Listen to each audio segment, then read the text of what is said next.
Tambag lang ni ako mga ka-person. Nara sa inyo kung inyong sundon o dili. Pero kini siya based ni sa akong experience. Ang akong followers karon mga ka-person is almost 6,700 something na siya.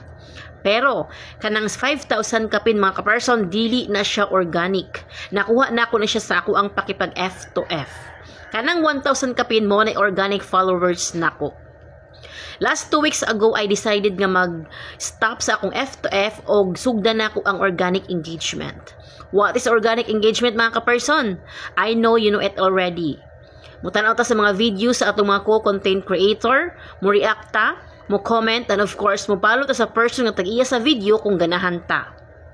Which is, mo na akong gibuhat. I gain 1,000 followers kapin, 1,000 kapin nga followers, sa 2 weeks lang na siya. So, I can say and I can prove nga engagement plus content is a very good og result. So, mura ako yung katambag sa inyo mga person nga, i-try ninyo ang organic engagement. Organic engagement is, again and again, akong utrohon ha, organic engagement is, mutanaw ta sa mga video sa atong content creator, then, mo react ta, mo comment o i-follow na to ang tag-iya sa video kung ganahan ta.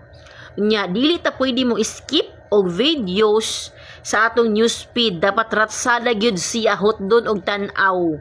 Kay mo na siya gitawag na organic engagement. Dili ta mamili og kanabitang person or video nga ato lang tan-awon, dili. So dapat ratsada gyud siya, hurot gyud siya, walay kuan, walay laktawan. Mo na akong gibuhat mga ka-person. So, mo to siya akong kasulti nga goods kaayo og result. Ang content plus engagement.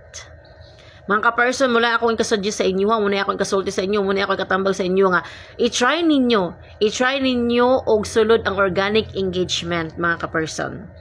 Kay kini akong page, gihimo na ako ni kung nagpadayon lang bitaw ko mga ka-person, dako na unta na kaayo ni siya, kay gibuild na ako ni last 2020 pa, pero on-off lang ko. Nibali ko pag-vlog last November pa.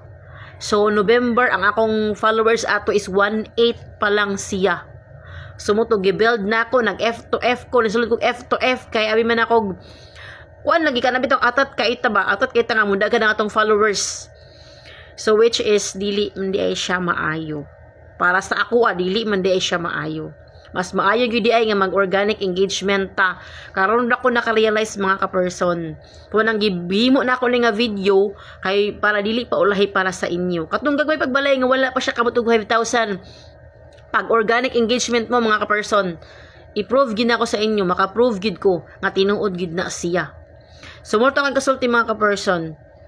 Ang invitation, ang mga tools karon ng mga ka-person, dili na siya basihan sa dagko o gagmay bakag balay.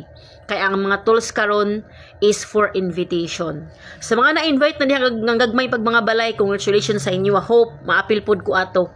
Kay karon baya siya ng mga panahon, karon ng mga semana hangtod kata first week sa February, nagsigi og ipang-invite ang ato ang kuan, ang ato ang busing, ang ato ang tag-iya aning atong platform. So hope nga ma-invite ta, daghan ta ma-invite, maapil pud ta ko ato didto para goods kaayo. Mura to mga ka-person akong ikasulti sa inyong ikatambag sa inyo ha. Maayong adlaw.